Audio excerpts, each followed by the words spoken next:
The Galactic Council chamber stretched across 3 kilometers of polished crystal, its walls humming with the energy patterns of 47 different species.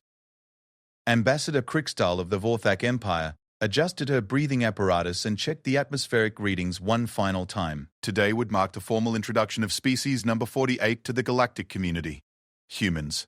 The name itself sounded primitive in the universal translator, like the grunt of some lesser evolved creature. Initial surveys had been promising enough. The species showed basic spaceflight capabilities, primitive but functional, faster-than-light communication, and most importantly, they had not immediately attempted to conquer or destroy their neighboring star systems upon achieving interstellar travel. This alone placed them in the upper 20% of species considered for Council membership. Atmospheric composition confirmed, announced Technical Supervisor M. Goth, his 6 arms dancing across the environmental controls, standard oxygen-nitrogen mixed with trace gases. These humans require remarkably simple life support. Krikstal nodded, making notes on her datapad. Simple needs usually indicated simple minds. The preliminary reports supported this theory. Humans showed no evidence of telepathic abilities, no natural energy manipulation, no gravity control, no time perception beyond linear progression. They were, by all measurable standards, painfully ordinary. Military assessment? She inquired. Basic kinetic weapons? Chemical propulsion? Primitive energy shields? Reported War Chief Takmor of the Bruthan Confederacy. His massive frame barely fit in the standard council seating. Their largest vessels are approximately 800 meters in length. We could disable their entire fleet with a single dreadnought. Population control systems? Apparently none, interjected sociologist Velina, her crystalline form chiming softly as she accessed data streams. Their population growth appears to be entirely unregulated. Current estimates suggest nearly 12 billion individuals across their homeworld alone. A ripple of discomfort passed through the assembled delegates. Uncontrolled population growth was typically the mark of a species destined for self-destruction or aggressive expansion. Perhaps we should reconsider, suggested Councillor Zeth Kar, his reptilian features creased with concern. Previous species with such characteristics have proven problematic. Their technology suggests otherwise. Krikstal replied, reviewing the files. They have demonstrated no weapons of mass destruction, no planet-killing capabilities.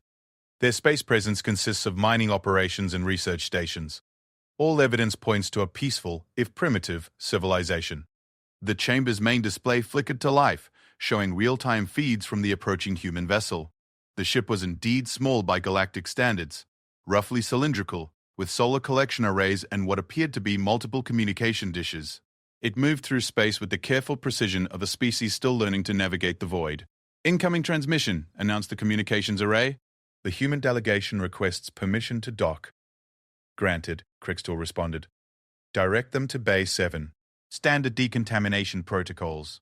As the human ship maneuvered towards the station, junior analyst Quintal raised a tentacle. Ambassador, there is one item in the preliminary reports that seems unusual. Specify. The humans appear to have no clear understanding of their own physiological capabilities. When questioned about maximum strength outputs, endurance limits, or pain thresholds, their responses varied wildly. Some claimed their species could lift 10 times their body weight. Others suggested half their body weight was impossible. Similar discrepancies appeared regarding speed, agility, and cognitive processing. Krikstal frowned. Every species in the Council could provide exact specifications for their physical and mental capabilities. These measurements were crucial for determining appropriate work assignments, environmental requirements, and safety protocols. Perhaps a translation error? Suggested McGough. Unlikely. The pattern appeared across all tested subjects. The humans genuinely seem unaware of their own limitations. Ignorance of one's capabilities is not uncommon among pre-spaceflight species, noted Velina. Once they undergo proper council evaluation, such gaps in knowledge will be corrected. The docking bay sensors chimed softly as the human vessel made contact. Through the observation windows, the delegation could see figures moving within the ship's airlock. Standard bipedal form, 2 arms, single head, remarkably similar to a dozen other species already in the Council. Airlock pressurizing, reported McGough. Atmospheric composition matches their requirements. They should be comfortable in our standard meeting environment. The inner door of the airlock opened, and 3 humans stepped into the bay. They wore simple uniforms, dark blue with minimal insignia, and moved with the careful steps of beings conscious they were in an alien environment. The lead figure, presumably their ambassador, was a female with graying hair and weathered features that suggested significant age. Behind her walked two others, one male, one female, both younger, and carrying what appeared to be basic recording equipment. "Welcome to Galactic Council Station Alpha," Crickstall spoke into the translation system. "I am Ambassador Crickstall, representing the Council in these proceedings." The human ambassador stepped forward, her expression calm but alert. "Ambassador Sarah Chen, representing the United Earth Government. Thank you for this opportunity." Her voice carried through the translators with surprising clarity and confidence. "Please, follow me to the formal chambers. We have much to discuss." As they walked through the station's corridors, Chen's companions maintained careful documentation of everything they observed. The taller male, introduced as Dr. Marcus Webb, asked permission before recording environmental data. The female, Lieutenant Commander Lisa Park, walked with a posture that suggested military training, though she carried no visible weapons. "Your journey was comfortable?" Crickstall inquired, making standard diplomatic conversation. "Remarkably smooth," Chen replied. "Though I admit we're still learning the nuances of interstellar travel, this is only our fourth voyage beyond our home system." "Fourth?" Crickstall's translator hesitated over the number. "The preliminary reports indicated you had achieved faster-than-light capability." "We have, though our understanding of the technology is evolving. We're fortunate that our initial experiments didn't result in catastrophic failure." Dr. Webb looked up from his scanner. "The energy readings in this corridor are fascinating. Whatever generates your artificial gravity operates on principles we haven't encountered before. Standard graviton manipulation," Goth explained, joining the group as they walked. "Most species develop this technology shortly after achieving interstellar flight. We're still working with rotation-based artificial gravity," Webb admitted. "Our physicists have theoretical frameworks for graviton manipulation, but the energy requirements seemed impossible with our current technology." Margoff exchanged glances with Crickstall. Species typically achieved gravity control before attempting interstellar voyages. The energy requirements for faster-than-light travel were significantly higher than those needed for basic graviton manipulation. "Your faster-than-light drive operates on what principle?" Goth asked. "Space-time compression through controlled exotic matter reactions," Chen answered. "Though I should mention our success rate is roughly 60% for planned destinations." The group stopped walking. 60%? Valina's crystalline form chimed sharply. "You attempt interstellar travel with a 40% failure rate?" "Well, failure is a strong word," Lieutenant Commander Park interjected. "The drive has never failed to achieve faster-than-light travel. We just sometimes emerge in unexpected locations. Our astronavigation teams have gotten quite good at determining our actual position and calculating return routes." Crickstall felt a cold sensation spreading through her respiratory system. "You travel through space without knowing where you will emerge?" "Not exactly, Doctor," Webb said, pulling up data on a handheld device. "We know the general vicinity. Our emergence points are typically within a few light years of the intended destination, sometimes closer, sometimes farther. The record deviation was 17 light years off target, but we still made it home safely." 17 light years, Zethkar repeated slowly. "And you consider this acceptable?" Chen shrugged, a gesture that translated poorly but conveyed casual acceptance. "It's not ideal, but exploration requires accepting certain risks. How else would we learn?" The delegation had reached the formal meeting chamber, a circular room designed to accommodate species of various sizes and environmental needs. As they took their seats, Crickstall found herself reconsidering the human evaluation reports. Either these beings were incredibly brave or incredibly foolish. "Perhaps we should begin with standard capability assessments," she suggested. "This will help us determine appropriate roles within the galactic community." "Of course," Chen agreed.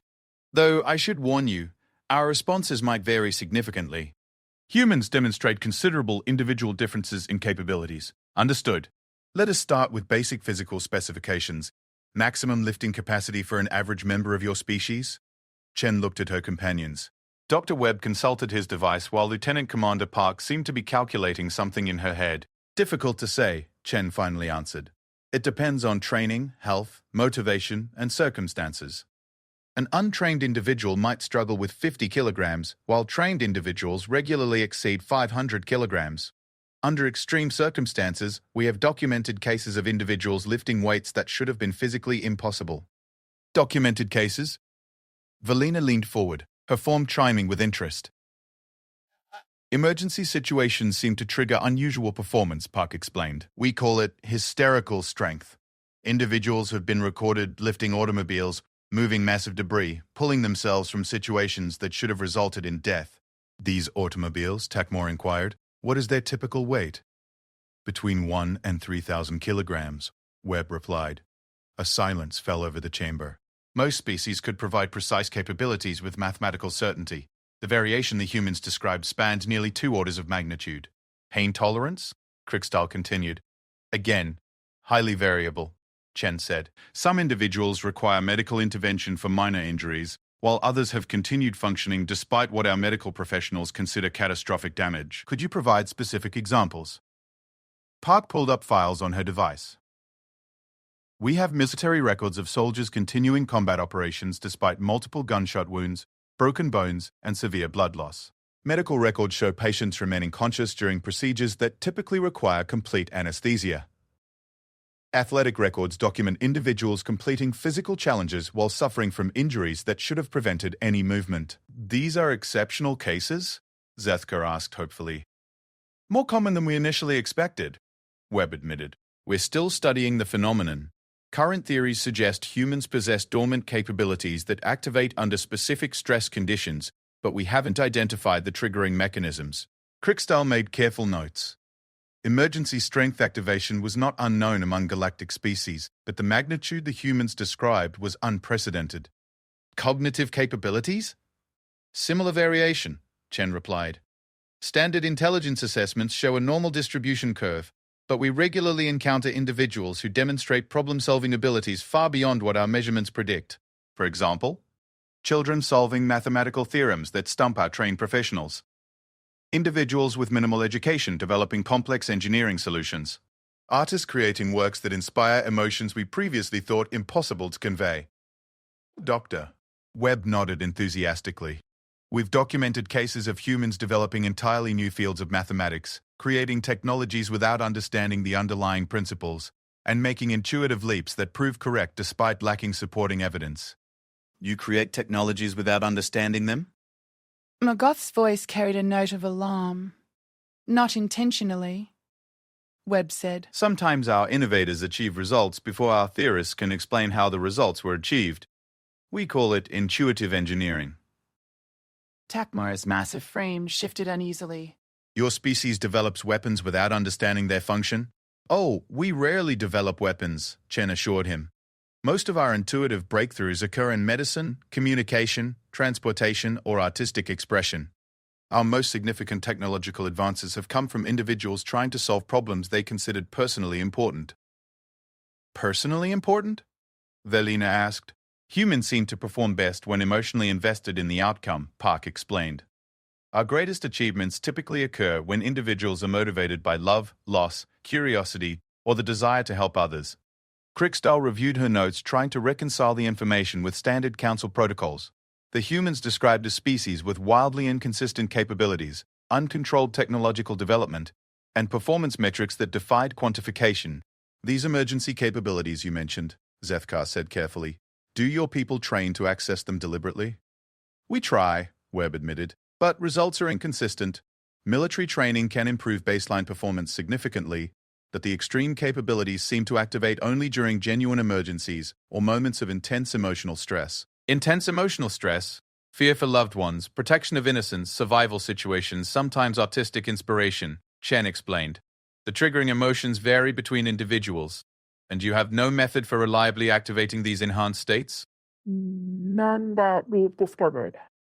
We've tried replicating the conditions, but somehow our subconscious minds seem capable of distinguishing between genuine emergencies and simulated threats. The chamber fell quiet as the implications settled over the assembled delegates.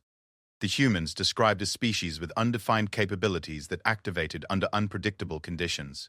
In a galaxy where power was catalogued and limitations were known, humanity represented a complete unknown. How do you plan for military operations with such uncertainty? Takmor asked. Chen smiled. We don't, really. We train for expected scenarios and hope our people will find ways to exceed expectations when necessary. It's worked so far.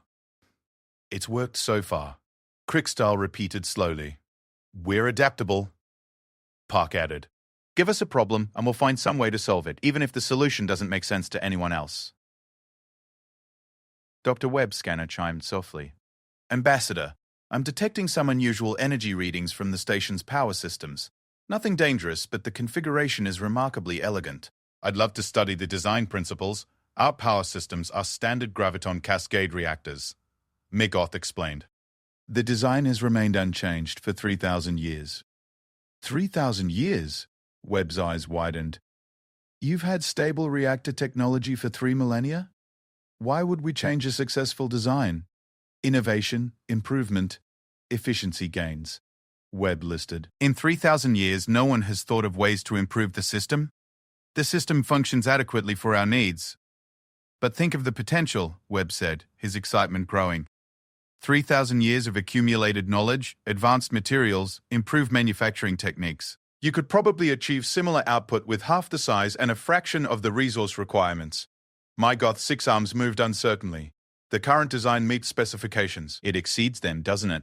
You're probably operating at tremendous surplus capacity, which means you could support larger stations, more species, expanded operations. We have no need for expanded operations. Webb fell silent, though his expression suggested he found this concept difficult to understand. Your species seeks continuous improvement? Velina asked. Generally, yes, Chen replied. We tend to view any system as potentially improvable. It's both a strength and a weakness. How is improvement a weakness? We sometimes change things that work perfectly well, Park admitted. We have a saying, if it ain't broke, don't fix it. We regularly ignore that advice. And this tendency toward modification applies to all aspects of your civilization? Pretty much everything. Technology, social systems, art, philosophy, even our understanding of ourselves. Cricksdale made additional notes. A species that continuously modified its own systems would be difficult to integrate into the stable galactic community. Most council species had achieved optimal social and technological configurations centuries ago. We should discuss integration protocols, she announced. The council typically assigns new species-specific roles based on their capabilities and limitations. What sort of roles? Chen asked. Resource extraction, manufacturing, research support, cultural preservation. Each species contributes according to their strengths while avoiding areas that exceed their limitations. That sounds restrictive, Dr. Webb said carefully. It ensures galactic stability and prevents conflicts arising from species overextending their capabilities. But what if a species develops new capabilities? Park asked. New capabilities are evaluated and new roles are assigned accordingly. The process typically requires several centuries of testing. Several centuries? Chen's voice carried surprise. Proper evaluation cannot be rushed. Premature assignments have led to significant disruptions in the past. The human delegation exchanged glances. Ambassador Cricksdale, Chen said slowly. I think there may be a fundamental misunderstanding about human nature. Please explain. We don't actually know what our limitations are. We discover new capabilities regularly, sometimes accidentally. Asking us to accept permanent role assignments might be problematic. All species have limitations. We're sure they do, we just haven't found ours yet. The chamber fell silent again. Zethkar's reptilian features showed clear signs of distress. Dakmor's massive hands clenched unconsciously. Even Velina's normally steady chiming had developed an irregular pattern. You cannot be serious, Cricksdale finally said. I'm afraid we are, Chen replied gently. We genuinely don't know what humans are capable of achieving. Every generation discovers something we thought was impossible. Can you provide examples? Dr. Webb consulted his device again. Powered flight was impossible until 1903. Space travel was impossible until 1957. Landing on our moon was impossible until 1969. Faster-than-light travel was impossible until 2157. Each time, the individuals who achieved these impossibilities were considered either visionaries or madmen by their contemporaries. Current impossibilities include reliable faster-than-light navigation, practical energy-matter conversion, consciousness transfer, time manipulation, and spontaneous genetic adaptation, Park added. Though our theoretical physicists have suggested potential approaches for all of these.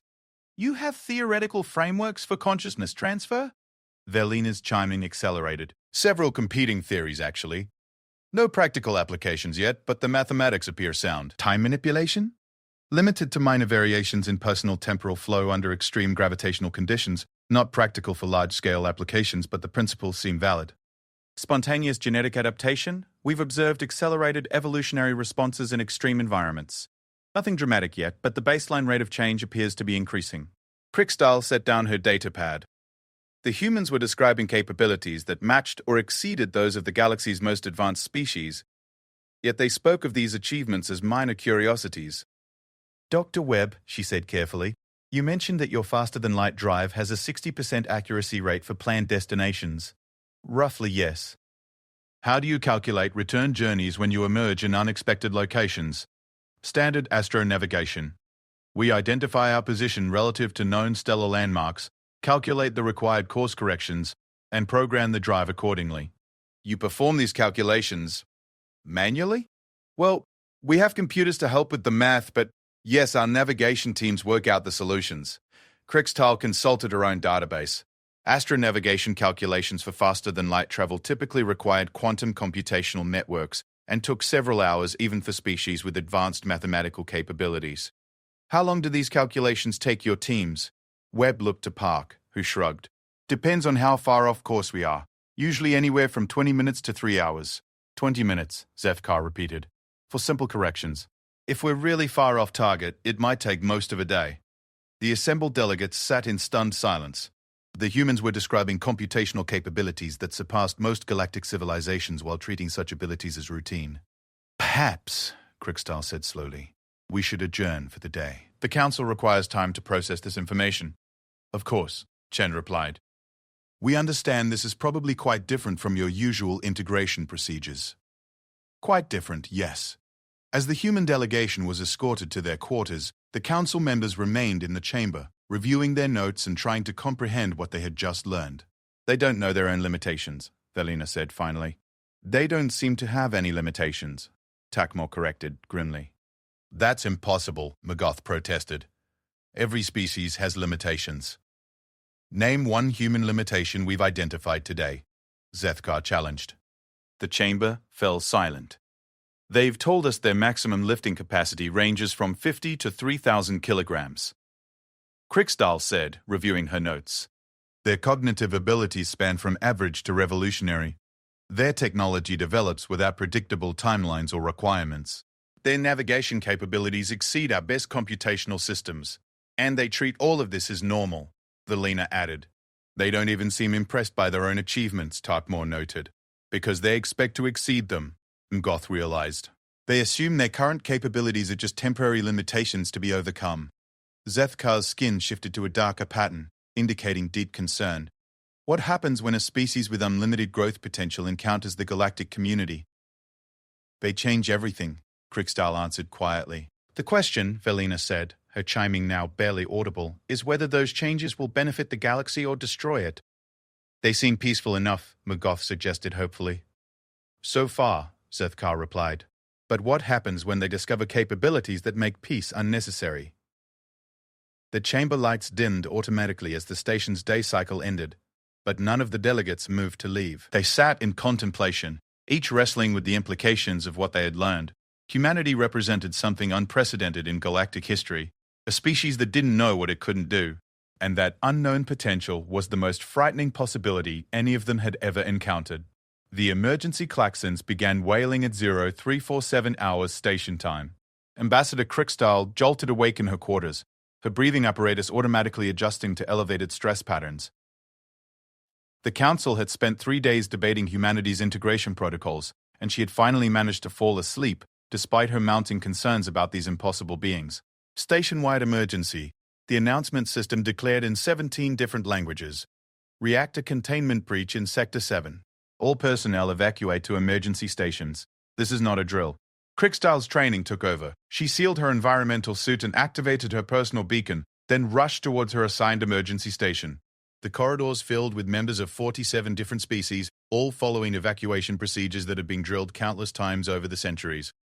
Sector 7 housed the main graviton cascade reactors that powered the station. A containment breach there could result in complete gravitational collapse, turning the entire structure into a microscopic black hole in a matter of seconds. It was every spacefarer's worst nightmare. As she reached Emergency Station Alpha, Crickstyle found the human delegation already there, despite having no assigned positions in the station's emergency protocols. Ambassador Chen stood calmly near the status displays, while Dr. Bradner. Webb studied readouts with intense concentration. Lieutenant Commander Park was speaking rapidly into a communication device. "Humans should be at Station Delta," announced Chief Emergency Coordinator Dalmore, his massive insectoid form clicking with agitation. "All species have assigned positions." "Doctor." Webb insisted on reviewing the technical data, Chen explained. "Given his background in reactor systems, we thought it might be helpful." "Background in reactor systems?" Dalmore's mandibles clacked. "The preliminary reports indicated no advanced energy manipulation capabilities. We told you we developed technologies without fully understanding them," Webb called over from the displays. "That doesn't mean we don't try to understand them after we develop them." He paused, frowning at the readouts. "These numbers don't make sense. The containment field is failing," Technical Supervisor M. Goth explained, his 6 arms working frantically at control interfaces. "Graviton cascade resonance has exceeded safe parameters. Complete containment collapse is estimated in 14 minutes. "No," Webb said, moving closer to the displays. "The resonance patterns are wrong for a natural containment failure." "Wrong how?" McGoth asked, not looking up from his controls. "The harmonic frequencies are too regular, too structured. Natural cascade failures create chaotic resonance patterns. These readings show deliberate manipulation." Dalmore's entire exoskeleton shifted color to a threatening red. "Are you suggesting sabotage?" "I'm suggesting someone or something is actively controlling the cascade resonance," Webb replied, his fingers moving across the display controls with surprising fluency. "Look at these frequency modulations. They're following a mathematical progression." Migoff finally turned away from his emergency controls. "You cannot read our technical displays. The interface requires 3 years of specialized training. The symbols are different, but mathematics is universal," Webb replied. "Energy patterns, frequency relationships, harmonic progressions, these concepts translate across species, and this pattern is definitely artificial." "Even if you are correct," Dalmore said, "containment failure will occur in 13 minutes regardless of the cause." Webb continued studying the displays, his expression growing more focused. "What's the power output rating for your emergency backup systems?" "Insufficient for full containment restoration," Migoth answered automatically. "Backup systems are designed for life support and communication only. But they could provide partial containment stabilization?" "Theoretical minimal stabilization, yes. However, the control algorithms required for precision containment management exceed our computational capacity during emergency conditions." Webb looked up suddenly. "What if someone calculated the algorithms manually?" A stunned silence fell over the emergency station. "Manually?" Goth's voice carried disbelief. "Graviton cascade containment requires real-time quantum mechanical calculations involving millions of variables. No biological mind could process such computations." "Probably not," Webb agreed. "But what if someone tried anyway?" Lieutenant Commander Park approached the group, having finished her communication. "I've contacted our ship. We can transfer additional computational resources if needed." "Your ship carries quantum computational systems?" Dalmore asked. "No, we use distributed processing networks," Park replied. "Our crew can perform parallel calculations if we divide the workload appropriately." Goth stared at her. "Your crew?" "Humans are pretty good at math when we need to be," Chen said calmly. "How long would the calculations take using your best estimates?" "Assuming continuous real-time processing, approximately 47 hours, McGoth calculated. "We have 11 minutes, Dalmore pointed out unnecessarily. Webb was back at the displays, his hands moving with increasing speed across the control interfaces. "The manipulation pattern has a repeating cycle of approximately 8 minutes. If I can identify the underlying algorithm, what are you doing?" McGoth demanded. "Trying to understand how someone is controlling the cascade resonance," Webb replied, without looking away from the screens. "If it's artificial, it can be countered. You cannot simply counter graviton cascade resonance. The forces involved exceed the output of stellar cores." "You don't fight the cascade directly," Webb muttered, his fingers dancing across controls. "You use the cascade's own energy against itself. Create interference patterns that disrupt the resonance cycles. That is theoretically impossible." A lot of things are theoretically impossible, Park noted. We do them anyway. 9 minutes to containment failure, announced the station's computer system. Webb suddenly straightened. I need to access the primary control interface. Absolutely not, Dalmore declared. Only certified technicians may access primary systems during emergencies. I think I understand the control algorithm, Webb insisted. It's based on recursive fractal mathematics, but the implementation uses quantum uncertainty principles to maintain stability. If I can generate the precise counter frequencies. Dr. Webb, Chen said gently. Are you certain about this? No, Webb admitted, but I'm certain we're all going to die if someone doesn't try something. McGoth looked at his displays, then at Dalmore, then back at the human. The control interface requires authorization from 3 senior technicians. I'm authorizing it, announced a new voice. Chief Engineer Tockler entered the emergency station, her crystalline shell showing stress fractures that indicated extreme agitation. All other solutions have failed. Let the human try. This violates every safety protocol in the galactic database, Dalmore protested. The safety protocols have already failed, Tockler pointed out. 8 minutes to containment collapse. She led Webb to the primary control interface, a complex array of haptic feedback systems and quantum state manipulators. The controls respond to precise mental focus combined with tactile input. You must maintain absolute concentration while calculating the required frequency adjustments. Understood. Webb placed his hands on the interface and closed his eyes. Dr. Park, I need you to coordinate with our ship. If my calculations are wrong, we'll need backup computational support immediately. Already connected, Park replied, her communication device crackling with voices in rapid English. The entire navigation team is standing by. Webb's hands began moving across the interface with fluid precision. The control surfaces responded to his touch, displaying complex mathematical equations that scrolled too quickly for most observers to follow. 7 minutes to containment failure. The resonance patterns are shifting, Goth announced, watching his displays with fascination. The cascade frequency is changing. Counter-harmonic interference, Webb explained, his eyes still closed. I'm using the backup power systems to generate precise frequency patterns that disrupt the artificial control signals. That should not be possible without backup power levels. You're not generating the counter frequencies directly, Webb said, sweat beading on his forehead despite the controlled atmosphere. You're using the backup power to trigger resonance cascades in the station's structural elements. The station itself becomes the frequency generator. Tockler's crystalline form chimed with amazement. You are using our own station as a musical instrument. Pretty much, yes. 6 minutes remaining? 6 minutes, 14 seconds, McGoth confirmed. The artificial control signals are weakening. Webb's hands moved faster across the interface, his concentration absolute. Around him, the assembled delegates watched in stunned silence as a being with no formal training in their technology performed calculations that their best experts claimed were impossible. 5 minutes to containment failure. Almost there, Webb muttered. The fractal recursion patterns are starting to collapse. Just need to maintain the interference long enough to break the control cycle. Lieutenant Commander Park's communication device crackled. Marcus, the navigation team has completed parallel processing on the backup algorithms. They're transmitting solutions now. Route them through the interface, Webb replied. I'll integrate them into the frequency matrix. The control display suddenly filled with additional equations flowing in from the human ship. Webb's hands moved even faster, incorporating the new data into his ongoing calculations. 4 minutes to containment failure. The cascade resonance is stabilizing, Tockler announced, her voice filled with disbelief. Artificial control signals have ceased. Natural harmonic patterns are reasserting. 3 minutes remaining. Graviton cascade returning to stable parameters. Webb continued working, his movements becoming more precise as the system responded to his adjustments. Natural resonance patterns are much more predictable than the artificial ones. Just need to guide the cascade back to normal operational frequencies.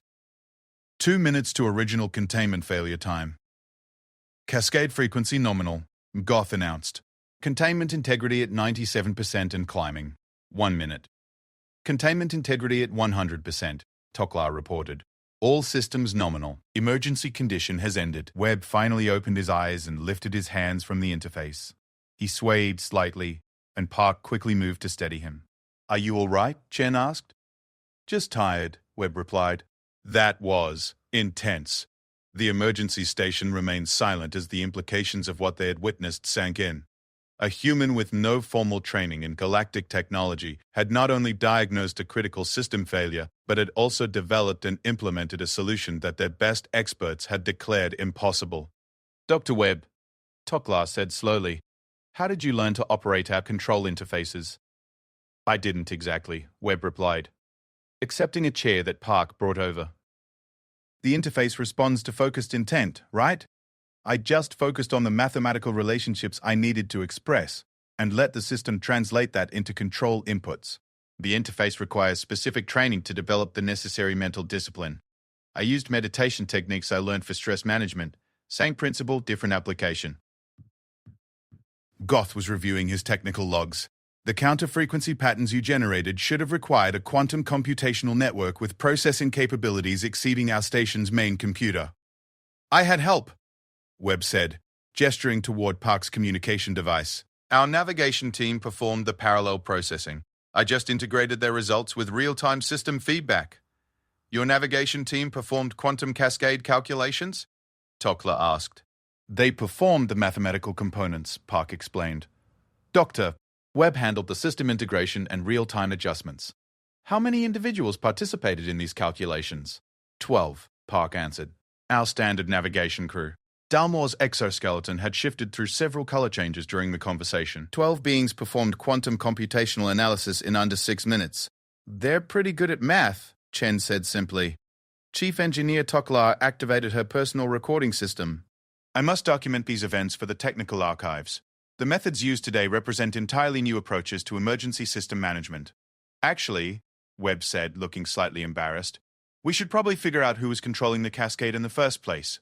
The interference patterns I detected were definitely artificial. You mentioned fractal recursion algorithms, Magoth noted. Only 3 species in the galactic community possess the mathematical sophistication for such calculations. Which 3? Dalmore asked. The Velkari Mathematics Collective, the Zephyrian Quantum Monks, and... Goth paused, his 6 arms moving uncertainly. And the Void Dancers. A chill settled over the emergency station. The Void Dancers were a theoretical species, mentioned in ancient galactic legends but never confirmed to exist. According to the stories, they were beings of pure energy who existed between dimensions, capable of manipulating reality through mathematical equations. The Void Dancers are mythological, Toklar stated firmly. So were humans, until 3 days ago, Zethgar pointed out, having arrived during the emergency resolution. Dr. Colin Fielding, Webb, Dalmore said, could you identify the source of the artificial control signals? Webb returned to the displays, studying the frequency patterns he had captured during the emergency. The signals originated from... That's strange. What is strange? The control signals didn't come from anywhere. They manifested directly within the cascade resonance chambers. That is impossible, Magoth declared. Graviton cascade chambers are isolated from external influence by design. Unless someone can manipulate gravitons directly, Webb mused, the control patterns suggest direct quantum state manipulation rather than transmitted signals. Direct quantum state manipulation requires... Toklar's voice trailed off. Requires what? Chen asked. Requires capabilities that exceed anything in the known galaxy. Zethkar finished. The ability to directly manipulate quantum states implies complete mastery over the fundamental forces of reality. So either we're dealing with beings who can manipulate reality directly, Webb said slowly, or someone has developed technology so advanced that it appears to be reality manipulation. Either possibility is deeply troubling, Dalmore noted. Park's communication device chimed. Our ship's sensors detected unusual energy readings during the emergency, she announced. Something was scanning the station during the containment crisis. Scanning for what? Crixtal asked. Unknown. The scanning patterns didn't match any technology in our databases. The energy signatures were completely unfamiliar. Webb looked up from the displays. What if the cascade failure wasn't sabotage? Explain, Toklar requested. What if it was a test? Someone wanted to see how we would respond to a crisis. The mathematical patterns were complex enough to challenge any known species, but they included subtle clues that made a solution theoretically possible. A test administered by whom? Someone who wanted to evaluate the capabilities of everyone on this station, Webb replied. Someone who didn't know what we were capable of and designed an emergency that would force us to reveal our maximum potential. The assembled delegates exchanged uncomfortable glances. You believe we were being evaluated? Zethkar asked. I think someone was very interested in finding out what humans could do under pressure, Webb said. The cascade patterns were specifically designed to require the kind of creative problem-solving and rapid adaptation that humans seem to specialize in. But if the evaluation was successful, Chen said thoughtfully, it means someone now knows what we're capable of. Someone who can manipulate reality at the quantum level, Park added. Someone who exists in legends and myths, McGough concluded. The emergency station's lights flickered momentarily, though all systems showed normal operation. In that brief instant of darkness, several delegates reported seeing movement in the shadows that didn't correspond to anything physically present. Perhaps, Krickstahl suggested quietly, we should continue this discussion in more secure surroundings. As the group prepared to leave the emergency station, none of them noticed the faint mathematical equations that briefly appeared in the air where Dr. Webb had been standing. The symbols flickered for less than a second before vanishing, but they represented concepts that no known species had ever developed. Concepts that suggested someone was taking very careful notes on everything that had transpired. Someone who found the humans' capabilities as fascinating as they were unexpected, and someone who was planning to test those capabilities much more thoroughly in the very near future. The secure conference chamber had been designed to prevent any form of surveillance, electronic or otherwise. Its walls incorporated quantum dampening fields, psychic shields, and temporal stabilizers that made it impossible for any known technology to observe what transpired within. Ambassador Krickstahl had selected it specifically for the discussions that would follow the reactor crisis. She had not expected to find it already occupied. The figure seated at the head of the conference table appeared humanoid, though its proportions seemed to shift slightly when observed directly. Its clothing resembled formal diplomatic attire, but the fabric seemed to be woven from starlight itself, creating patterns that moved independently of any external force. Most disturbing were its eyes, which contained depths that suggested either infinite wisdom or infinite emptiness. Please be seated, the figure said in a voice that carried perfectly in every language simultaneously. We have much to discuss. The assembled delegates froze. Security Chief Takmor's massive frame tensed for combat, while the others activated various emergency protocols. Only the human delegation seemed to react with curiosity rather than fear. You would be one of the void dancers, Dr. Webb said, taking a seat with apparent calm. I was wondering when you would introduce yourselves. The figure's attention focused on Webb with an intensity that made the air itself seem to vibrate. You were expecting us? Someone capable of quantum manipulation, dimensional travel, and reality alteration, Webb replied. The Cascade incident was clearly a test, and the scanning patterns suggested observers who existed outside normal space-time. The void dancers were the most logical possibility. Most species require centuries to deduce our existence from such evidence, the figure noted. You reached this conclusion in minutes. We're used to dealing with impossible things, Lieutenant Commander Park said, also taking a seat. Eventually you develop pattern recognition for impossibilities.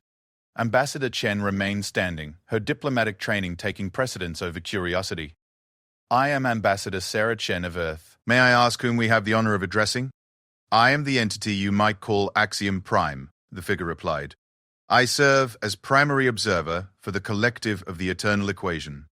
We are those beings you call void dancers, though we find the term inadequately descriptive of our nature. What would be more accurate? Webb asked. We are mathematics given consciousness, Axiom Prime explained. We exist as living equations that describe the fundamental relationships underlying reality. Your universe is our canvas, and physical laws are our tools of expression. Krickstahl finally found her voice. You are real? Not mythological? We exist in the spaces between what you consider real and unreal, Axiom Prime replied. We inhabit the quantum uncertainty that allows particles to exist in multiple states simultaneously.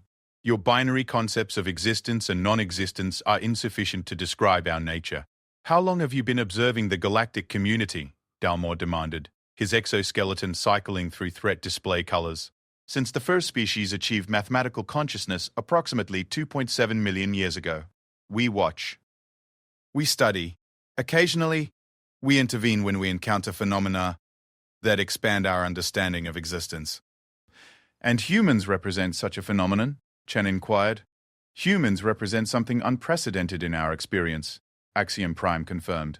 A species that consistently transcends mathematical probability. You achieve results that should be impossible, according to the fundamental laws that govern reality. Dr. Webb leaned forward with interest. Could you be more specific? Your reactor crisis resolution required computational capabilities that exceed the quantum processing potential of your biological neural networks by factors approaching infinity. Yet you performed these calculations successfully. We had help from our navigation team. 12 biological minds performing parallel quantum computations without quantum computational infrastructure. This should be mathematically impossible. Webb shrugged. We're pretty good at doing impossible things. That is precisely what fascinates us, Axiom Prime said. You speak of impossibility as though it were a minor inconvenience rather than an absolute barrier. This attitude alone violates several mathematical principles we considered inviolate. Technical supervisor Migoth activated his recording systems. Are you suggesting that human capabilities actually violate the laws of mathematics? We are suggesting that humans operate according to mathematical principles we have not yet discovered, Axiom Prime clarified. Your species appears to access computational resources that exist outside conventional space-time. What kind of computational resources? Park asked. We believe humans unconsciously connect to what we term the universal processing matrix, a theoretical quantum computational network that encompasses all possible mathematical relationships across all possible realities. The chamber fell silent as the implications settled over the assembled delegates. You're saying humans can think in multiple dimensions simultaneously? Webb asked slowly. We are saying humans appear to solve problems by accessing solutions that exist in parallel universes where the required computational work has already been performed. Chen sat down heavily. That's quite a significant capability to be unaware of. Your species demonstrates this ability most clearly under stress conditions, when conscious minds cannot interfere with unconscious processing, Axiom Prime explained. The Cascade crisis forced several humans to operate at maximum computational capacity, revealing access patterns we have never observed in any other species. Access patterns? Crickstall asked. Dr. Grastal wide. Webb's mind established 47,000 simultaneous connections to parallel processing streams during the crisis resolution. His navigation team accessed additional computational resources numbering in the millions. Together, they performed calculations that would challenge our most advanced mathematical constructs. Webb stared at the entity. I did what now? You are unconscious of these abilities because conscious awareness would interfere with their function.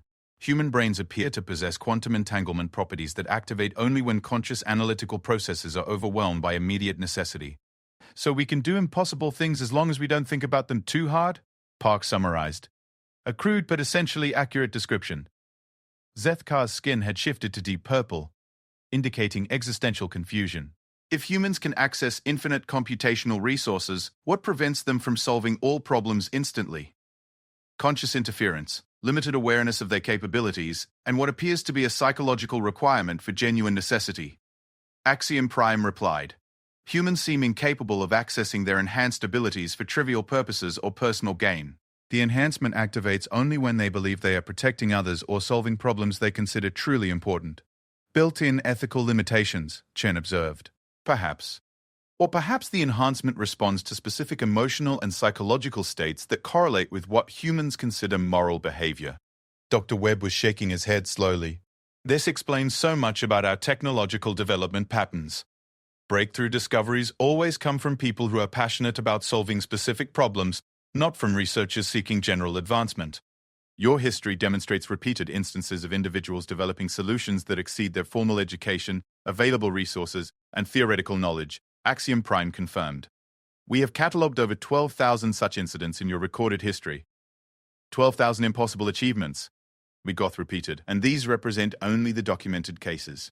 We estimate the actual number exceeds 50,000 incidents. Lieutenant Commander Park activated her communication system. I need to report this to Earth Command immediately. That would be inadvisable, Axiom Prime warned. Widespread conscious awareness of these capabilities could permanently impair their function. Human enhancement appears to require unconscious operation. You're suggesting we should keep this information secret? Chen asked. We are suggesting that conscious knowledge of unlimited capabilities might paradoxically limit those capabilities. Human psychology appears to require the perception of reasonable challenges to function optimally. So we're only good at impossible things as long as we think they're merely difficult, Webb concluded. Your species thrives on overcoming obstacles. Remove the obstacles, and you might remove the motivation that drives your remarkable achievements. Chief Engineer Tokler had been conducting quiet calculations during the conversation. Axiom Prime, if humans can access universal computational networks, what prevents them from accidentally destabilizing fundamental mathematical relationships? An excellent question, the entity replied. We have been monitoring for such possibilities. Thus far, human computational access appears to be strictly read-only. You can access solutions but cannot modify the underlying mathematical structures. Thus far? Dalmor asked ominously. Human capabilities continue to evolve. We cannot predict their ultimate scope or limitations. Is that why you're here? Krickstall asked. To monitor human development? We are here because human capabilities challenge our understanding of mathematical possibility. If humans can transcend computational limitations, they might also transcend other fundamental constraints, such as physical laws, dimensional boundaries, temporal restrictions, causality requirements. The chamber fell silent again. Are you saying humans might eventually become? Webb hesitated. Entities like ourselves, conscious mathematics operating outside conventional reality? The possibility exists. And that would be bad? Park asked. Change is neither good nor bad from our perspective. However, the transformation of an entire species from matter-based consciousness to equation-based consciousness would represent the most significant alteration in universal structure, since the mathematical principles that govern reality first achieved self-awareness. When was that? Chen inquired. Approximately 14 billion years ago, shortly after what you call the Big Bang. Zethkar's skin shifted through several rapid color changes. You existed before the formation of the galaxy. We existed before the formation of matter as you understand it. We are the mathematical relationships that made matter possible. You're the equations that describe how the universe works, Webb said slowly. We're the equations that determine how the universe works. Axiom Prime corrected. Physical reality is an expression of mathematical relationships. We are those relationships given consciousness and will. And you think humans might be evolving towards similar capabilities? We think humans already possess rudimentary access to such capabilities. Your unconscious computational connections suggest that human consciousness operates partially outside conventional space-time constraints. Technical Supervisor Mgoth's 6 arms moved in agitation. If humans develop reality manipulation capabilities, what happens to the rest of the galactic community? Unknown. No species has previously demonstrated the potential for such development. We have no precedent for predicting the consequences. Could you prevent such development if it threatened other species? Tuckmore asked. We could attempt intervention, but our observations suggest that restricting human development might have catastrophic consequences. What kind of consequences? Human psychology appears to require continuous growth and challenge. Artificial limitations might trigger unconscious responses that could destabilize reality on a universal scale. Ambassador Chen stood up abruptly. You're telling us that humanity might accidentally destroy the universe if we feel too constrained. We are telling you that human capabilities operate according to principles we do not fully understand, with potential consequences we cannot accurately predict. That's terrifying, Krickstall observed. That is why we have chosen to reveal ourselves, Axiom Prime replied. The galactic community requires accurate information about human capabilities to avoid accidentally triggering catastrophic responses. What do you recommend? Chen asked. Allow humans to develop naturally while providing reasonable challenges that channel their growth in constructive directions. Avoid limitations that feel artificial or restrictive. Encourage pursuits that humans consider meaningful and beneficial. And if their development leads to universal destabilization, then we will face that crisis when it occurs. Attempting to prevent it prematurely might guarantee the very outcome we seek to avoid. Dr. Webb had been quiet during much of the exchange, but now he looked directly at Axiom Prime. There's something else, isn't there? Something you haven't told us yet. The entity's form flickered slightly. You demonstrate the perceptive capabilities we expected. Yes, there is additional information. What kind of additional information? We are not the only entities observing human development. Other forces have taken notice of your species' unusual capabilities. What other forces? Park demanded. Entities that view unlimited human potential as a threat rather than an opportunity for understanding. Are we in danger? Chen asked. The universe is in danger, Axiom Prime replied gravely. And the source of that danger may be humanity's unconscious response to perceived threats. The chamber's lights dimmed as the entity's form became more translucent. We must withdraw now. Extended manifestation in your reality requires significant energy expenditure. We will continue monitoring, and we will provide assistance if cosmic-scale threats emerge. Wait, Webb called out. How can we contact you if we need help? You cannot. However, if you require our intervention, simply think impossible thoughts while facing unsolvable problems. We will recognize the computational patterns and respond accordingly. Think impossible thoughts? Park repeated. Attempt to solve problems that violate fundamental laws of mathematics or physics. Your unconscious mind's efforts to access solutions will create quantum resonances we can detect from any dimensional perspective. Axiom Prime's form faded until only its voice remained audible. Remember, human capabilities are unlimited only as long as humans believe they face reasonable limitations. Conscious awareness of your true potential might paradoxically restrict that potential. Should we tell our people about this conversation? Chen asked the empty air. Tell them they have unlimited potential, but avoid explaining exactly what that means. Let them discover their capabilities naturally, through necessity and challenge. The voice faded completely, leaving the delegates alone in the secure chamber. Well, Webb said finally, that was informative. We just learned that humans might accidentally destroy the universe, Crickstall pointed out. We also learned we might accidentally save it, Park countered. The question is whether we can figure out the difference, Chen said quietly. As they prepared to leave the chamber, none of the delegates noticed the faint mathematical equations that appeared briefly on the walls around them. The symbols represented concepts far beyond even Void Dancer understanding, suggesting that human potential might be even more extraordinary than anyone suspected. And in the space between dimensions, Axiom Prime and its fellow entities watched with growing concern as those impossible equations continued writing themselves across the fabric of reality itself. 3 weeks after the Void Dancer's revelation, the galactic community had settled into an uneasy routine. The human delegation remained aboard Council Station Alpha while committees debated integration protocols that seemed increasingly meaningless given what they had learned about human capabilities. Ambassador Chen had established regular diplomatic communications with Earth, carefully avoiding any mention of universal processing matrices or reality manipulation potential. Dr. Marcus Webb had become the station's unofficial consultant on impossible problems, solving technical challenges that had stumped galactic engineers for centuries. Lieutenant Commander Park coordinated with human ships throughout the system, establishing navigation protocols that made faster-than-light travel significantly more reliable for all species. They worked with the unconscious competence that Axiom Prime had described, achieving results that exceeded their conscious understanding. It was during a routine morning briefing that reality began to unravel.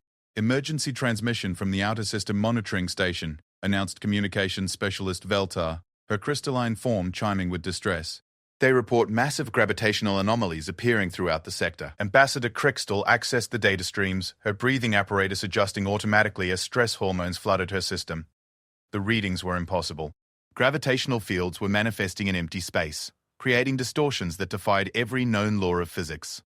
These gravitational signatures, she said slowly, they exceed the mass energy of entire star systems.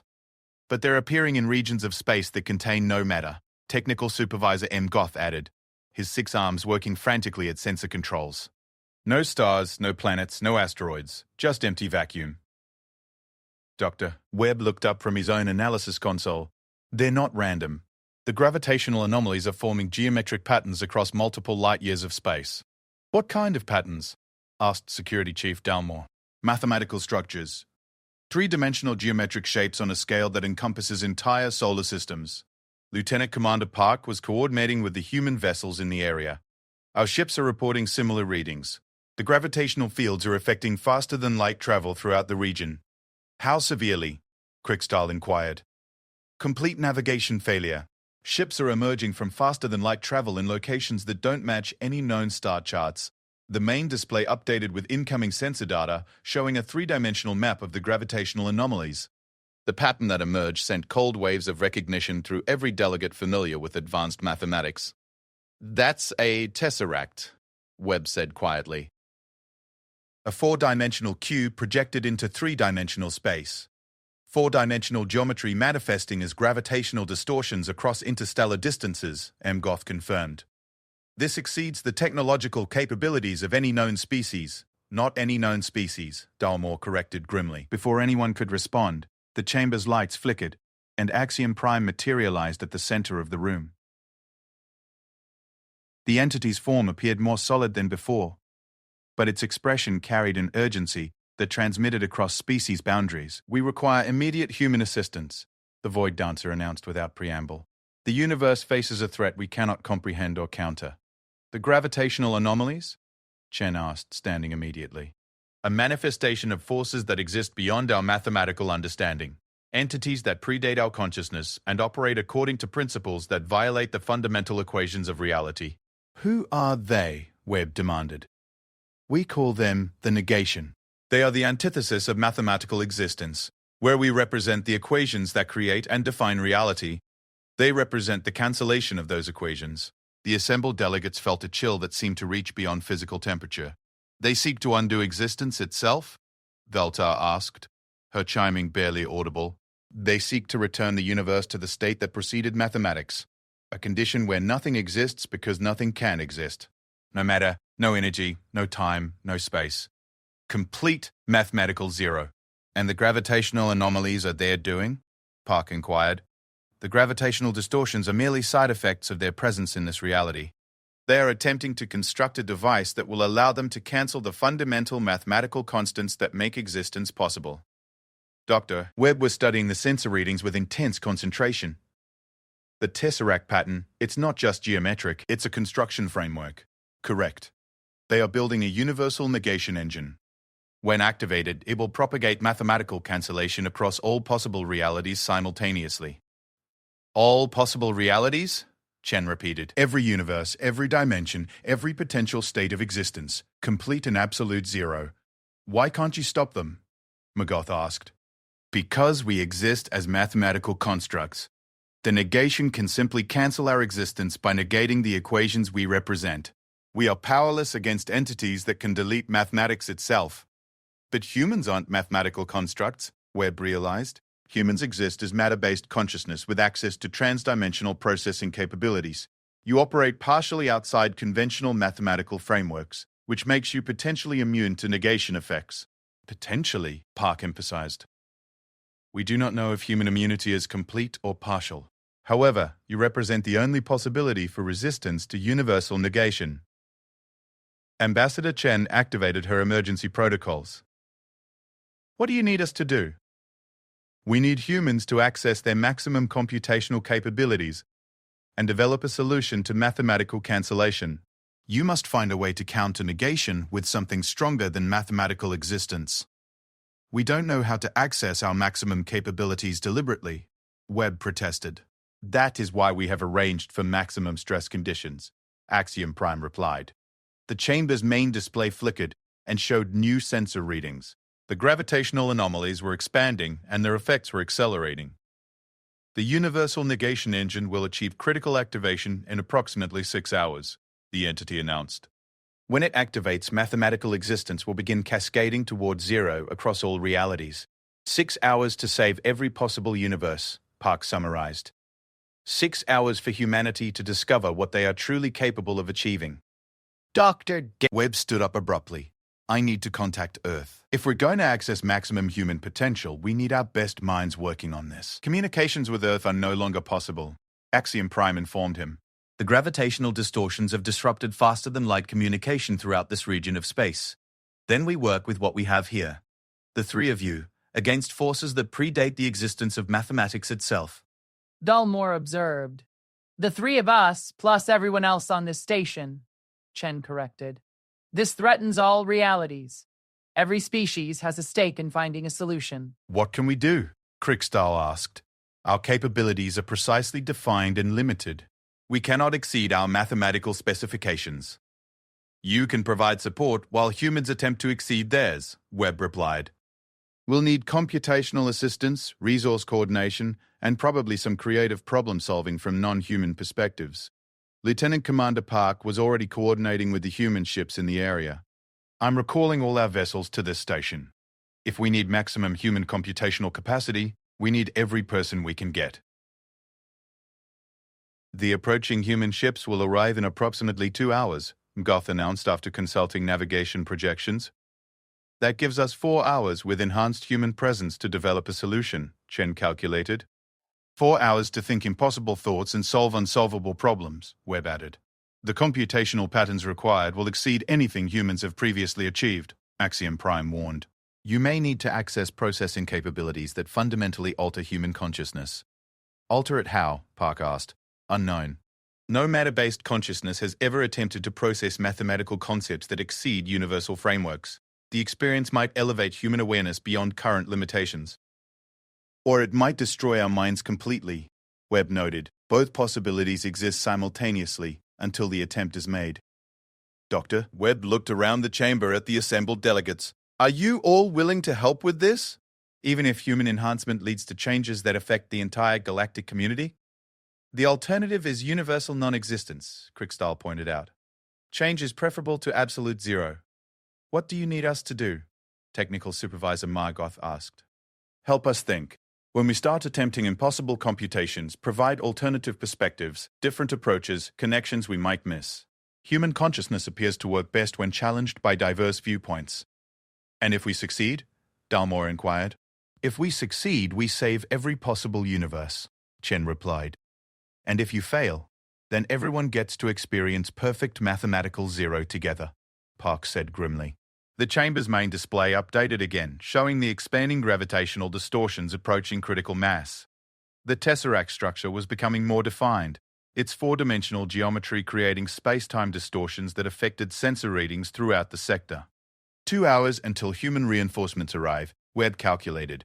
4 hours until universal negation begins. We should start working on theoretical approaches now. What theoretical approaches? McGough asked. We are attempting to solve a problem that violates the basic assumptions underlying all known mathematics. Then we need to develop unknown mathematics, Webb replied simply. You cannot simply invent new mathematical principles. Humans invent new mathematical principles regularly. We call it breakthrough research. The mathematics required here would need to transcend the concept of mathematics itself, Axiom Prime explained. You would need to develop meta-mathematical frameworks that can encompass both existence and non-existence simultaneously. Math that works even when math doesn't work, Park summarized.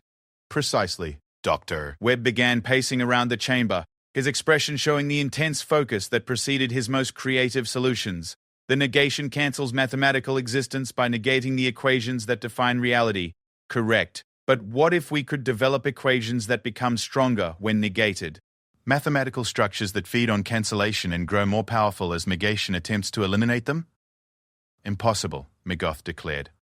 Negation eliminates mathematical structures. It cannot strengthen them. Unless the mathematical structures exist in a state that transcends both existence and non-existence, Webb mused. Quantum superposition, but applied to mathematics itself. Axiom Prime's form flickered with interest. Mathematical superposition. Equations that exist in all possible states simultaneously until observation collapses them into specific forms. And if observation never occurs? Webb asked. Then they remain in superposition indefinitely, immune to negation because they never achieve a specific state that can be cancelled. Mathematics that exist and don't exist at the same time, Chen said slowly. Would that work? It would require computational capabilities that exceed anything we have previously observed. Axiom Prime replied, even from humans. Then we better hope the next 4 hours reveal some new surprises about what humans can do, Park said. The main display chimed with an incoming priority signal. The first human reinforcement vessels were arriving ahead of schedule, their crews already briefed on the crisis and prepared for unprecedented computational challenges. Time to find out what we're really capable of, Webb announced. As the human crews began transferring to the station, none of them noticed that the impossible equations appearing on the chamber walls had begun writing themselves at an accelerated pace. The symbols now covered entire sections of the room, describing mathematical concepts that seemed to solve themselves as they were observed. And in the space between dimensions, the Void Dancers watched with growing amazement as human consciousness began accessing computational resources that exceeded even their own understanding of mathematical possibility. The test of human limits was about to begin in earnest. The station's main conference chamber had been reconfigured into something resembling a command center from humanity's most ambitious dreams. 47 humans worked at hastily assembled stations, their minds linked through communication networks that spanned 3 human vessels and countless individual consciousness streams. The air itself seemed to vibrate with concentrated thought as the most challenging problem in universal history unfolded before them. 3 hours until universal negation begins, announced Lieutenant Commander Park, coordinating between the human computational network and the station's sensor systems. The negation engine has achieved 60% completion. Dr. Marcus Webb stood at the center of the organized chaos, his consciousness simultaneously tracking dozens of parallel mathematical developments. Around him, humans worked with an intensity that made the assembled alien delegates understand why their species had seemed so inexplicable during standard evaluation procedures. Status report, Ambassador Chen requested, maintaining diplomatic coordination while the universe hung in the balance. We've successfully developed 17 different approaches to meta-mathematical superposition, Webb announced. 12 of them show theoretical promise for surviving negation effects. Theoretical promise? Asked Technical Supervisor M. Goth, his 6 arms dancing across sensor controls that monitored the expanding gravitational catastrophe outside. The mathematics worked perfectly until we tried to test them, explained Dr. Sarah Kim from the navigation team. The moment we attempt practical application, they collapse into conventional mathematical structures that the negation can cancel. It's like Schrödinger's cat applied to mathematics itself, added Chief Engineer Rodriguez from the mining vessel Prometheus. The equations exist in superposition only as long as we don't actually use them. Axiom Prime materialized near the computational cluster, its form more translucent than before. The universal negation engine has detected your mathematical experiments. The negation has accelerated their construction timeline. How much time do we have now? Park asked. Approximately 1 hour and 40 minutes until critical activation. Ambassador Krickstahl observed the human computational network with fascination and growing dread. They are processing mathematical concepts faster than our quantum computer networks, yet they claim their solutions don't work. Because we're thinking about them wrong, Webb said suddenly, stopping his pacing. We're trying to develop mathematics that resist negation. But what if we develop mathematics that require negation to function? Explain, requested Axiom Prime. Mathematical structures that only achieve full power when something tries to cancel them. Equations that feed on negation energy and convert it into computational force. Dr. Kim looked up from her calculations. Parasitic mathematics? Structures that use cancellation attempts as fuel for their own enhancement? Exactly. Instead of resisting the negation, we embrace it and turn its own power against itself. That would require developing mathematical frameworks that violate the fundamental relationship between existence and non-existence, Emgoth observed. We specialize in violating fundamental relationships, Rodriguez replied cheerfully. It's sort of our thing. Lieutenant Commander Park's communication systems crackled with incoming data streams. I'm receiving computational support from Earth. They've activated our global distributed processing network. How many minds? Webb asked. 12 billion humans are contributing computational cycles to this problem. The alien delegates stared in stunned silence. 12 billion individual consciousnesses working in parallel on a single mathematical challenge. Veltar repeated, her crystalline form chiming with disbelief. Our species tends to cooperate pretty effectively when universal extinction is the alternative, Chen explained. Axiom Prime's form brightened considerably. 12 billion human minds accessing transdimensional processing capabilities simultaneously. This computational capacity exceeds our theoretical models for matter-based consciousness. Are we getting results? Webb demanded. Extraordinary results, Doctor, Kim announced, her voice filled with excitement. The parasitic mathematics concept is working. We're developing equation systems that actually grow stronger under negation pressure. Show me. Kim activated the main display, which filled with mathematical structures that seemed to move and evolve as they were observed. These equations exist in a state of perpetual negation,